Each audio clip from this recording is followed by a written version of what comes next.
Hugot nga gidili sa purpose beneficiary sa pagprinda sa ATM card, sugal og inom sa ilimnong makahubog kini gimonitor sa mga lumiliyok sa purpose ning dakbayan pinaagi sa DSWD.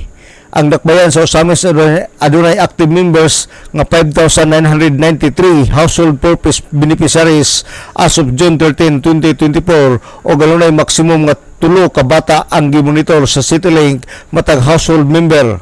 Ang bata nga nagtungha sa elementarya adunay cash grants nga 300 pesos ug ang junior high school 500 pesos ug ang senior high school 700 pesos matag bulan ug i-release kini matag 2 ka bulan nga dawaton sa purpose beneficiaries.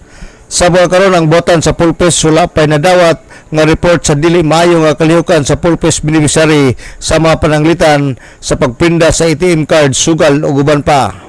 Gid na naka-stipulate gid na siya sa condition sa program. The moment yun nga during sa tawag ani sa validation and pagka the moment nga na active na sila sa sa program, nami ginabuhat ginakandakan namon na siya og orientation kana mga newly registered beneficiary, gina-remindan namon sila sa mga conditions sa program and at the same time ang ilang mga do's and don'ts usa na gid ana ang pagprenda sa ila ang ATM ginadako jud kina siya nga bawal gid kina siya sa among program and of course kanang mag-gambling. Okay. Si Miss Glindy Tulo, City Action Team Leader sa DSWD.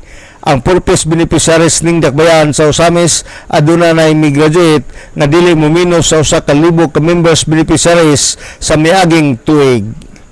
Alang sa DXDD Radio Campana, ang radyo sa simbahan, WD45 Dudong Bargamento, Danag sa Dakbayan.